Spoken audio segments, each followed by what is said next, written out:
Pernahkah Anda bangun di pagi hari dengan tumpukan tugas yang sudah menunggu untuk dikerjakan? Lalu Anda mencoba untuk mengumpulkan niat untuk mengerjakannya, tetapi kemudian Anda justru mengulur-ulur waktu dengan membuka media sosial, menonton video di YouTube, bermain game, atau bahkan menonton film. Dan kemudian tidak terasa Anda melakukannya selama seharian penuh. Lalu akhirnya Anda memutuskan untuk menundanya hingga esok hari. Namun ternyata kebiasaan ini terus terulang. Hingga tanpa disadari, deadline pengumpulan semakin dekat, sementara tugas-tugas tersebut belum juga dikerjakan. Nah, jika Anda pernah mengalaminya, inilah yang dinamakan dengan prokrastinasi atau kebiasaan menunda-nunda. Faktanya, berdasarkan penelitian yang dilakukan oleh Steele pada bukunya yang berjudul The Nature of Procrastination, bahwa sekitar 20% orang dewasa menunda-nunda secara kronis. Penelitian ini juga menunjukkan bahwa sekitar 50% mahasiswa menunda-nunda pekerjaannya secara konsisten. Lalu 75% mahasiswa juga menganggap diri mereka sebagai penunda pekerjaan, dan 80% sampai 95% mahasiswa memang menunda-nunda pekerjaan. Berdasarkan hal ini, kita dapat mengetahui bahwa kebiasaan prokrastinasi atau menunda-nunda pekerjaan ini sudah banyak terjadi dan dialami oleh banyak orang. Oleh karena itu, sebetulnya apa sih yang disebut dengan prokrastinasi dan bagaimana cara kita agar dapat mengatasi kebiasaan menunda-nunda pekerjaan?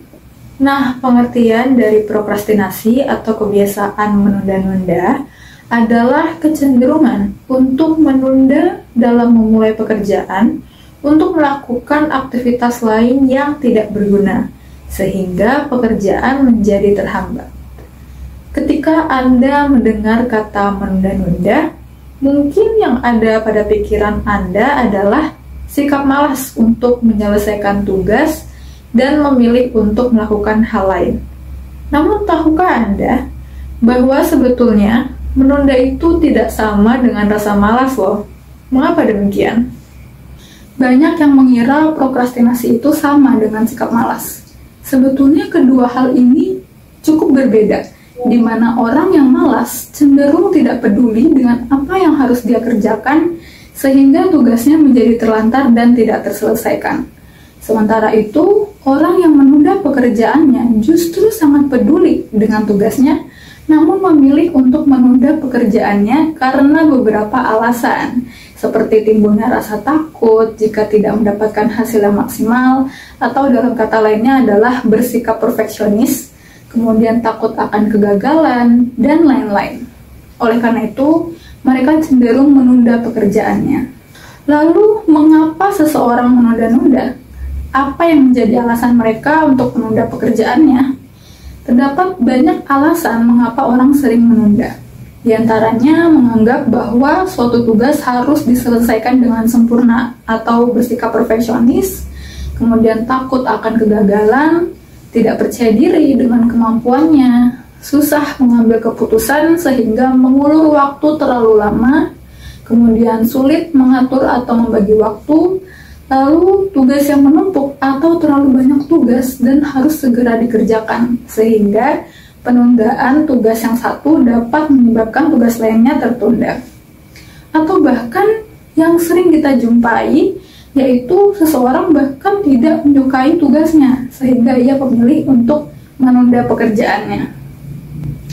Nah, menariknya, kebiasaan menunda pekerjaan ini merupakan respon pikiran kita untuk melindungi dan memberikan kenyamanan dengan menghindar dari pekerjaan atau hal yang kita anggap mengancam. Mengapa bisa demikian? Jadi, ketika kita menghadapi pekerjaan yang besar atau sulit, otak kita menganggap sebagai ancaman dan menimbulkan rasa takut.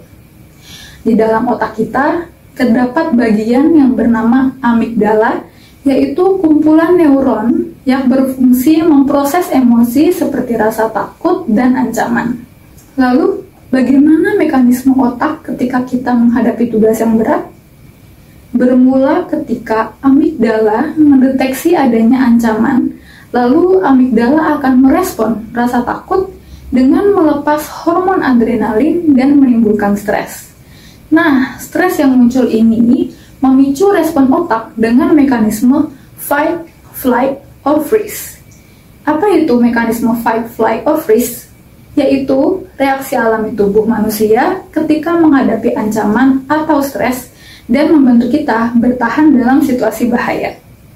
Nah, dengan mekanisme inilah otak merespons dengan tidak melakukan apa-apa yang menyebabkan seseorang merasa stuck, overthinking, dan akhirnya mengalihkan perhatian ke aktivitas lain yang dinilai otak lebih nyaman dan aman, seperti menonton film, scroll media sosial, dan lain-lain.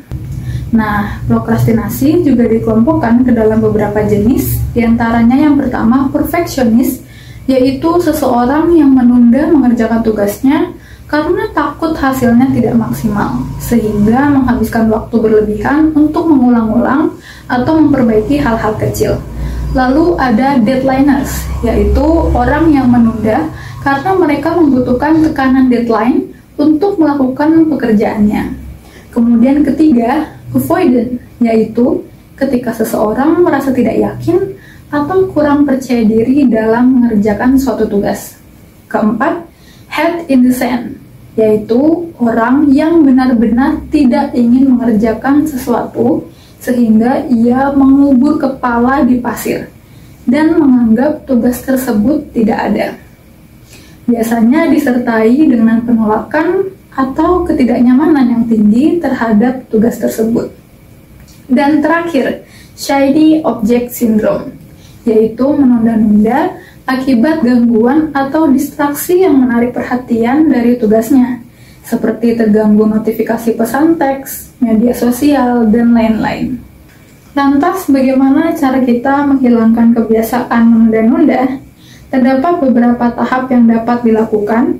Yang pertama, cari tahu mengapa kita menunda-nunda pekerjaan. Apakah karena kita takut hasilnya tidak maksimal? Apakah tugas tersebut sangat sulit? Atau terdapat alasan lain? Kemudian yang kedua, kerjakan tugas saat bersemangat dengan cara membuat list tugas yang harus dikerjakan berdasarkan seberapa sulit tugasnya dan memerlukan energi yang paling banyak. Nah, mulailah dari tugas yang membutuhkan energi dan konsentrasi yang paling banyak. Kemudian, gunakan sisa waktu Anda untuk melakukan tugas yang paling mudah. Kemudian, tahap yang ketiga, selalu ingat mengapa Anda melakukan tugas sejak awal dan tujuan Anda melakukannya. Sehingga ketika Anda memutuskan untuk menunda-nunda pekerjaan, Anda bisa termotivasi untuk melakukan tugasnya kembali. Kemudian yang keempat, menghindari gangguan teknologi atau gadget. Anda dapat melatih kemampuan otak untuk fokus dalam jangka waktu yang lebih lama. Berlatihlah untuk fokus selama 15 menit, lalu latihlah secara bertahap untuk memperpanjang jumlah waktu fokusnya. Selain menerapkan 4 tahap ini, Anda juga dapat menerapkan mekanisme 5 second rule, yaitu mekanisme untuk mengambil tindakan dalam waktu 5 detik. Jadi, ketika Anda merasa ingin menunda, hitung mundur dari 5, 4, 3, 2, 1, dan segera lakukan tugas Anda. Nah, tindakan ini bisa menghancurkan momen menunda dan membuat Anda bergerak. Terakhir, solusi lain yang dapat Anda terapkan yaitu menerapkan teknik 5-minute rule. Nah, apa sih 5-minute rule itu? Apakah sama dengan 5 second rule? Dan apa bedanya? Jadi, teknik 5-minute rule merupakan teknik di mana Anda harus memaksa diri Anda untuk mengerjakan tugas hanya dalam waktu 5 menit saja. Nah, hal ini dilakukan seolah-olah untuk memanipulasi pikiran Anda bahwa tugas tersebut tidak sulit dan membuat otak Anda lebih rileks. Teknik ini dilakukan agar Anda menemukan titik konsentrasi sehingga Anda akan lupa waktu dan tenggelam dalam mengerjakan tugas Anda. Nah, itu saja yang bisa saya jelaskan. Semoga dengan penjelasan ini dapat memberikan kita insight baru untuk menjadi individu yang lebih baik lagi ke depannya. Terima kasih atas perhatiannya.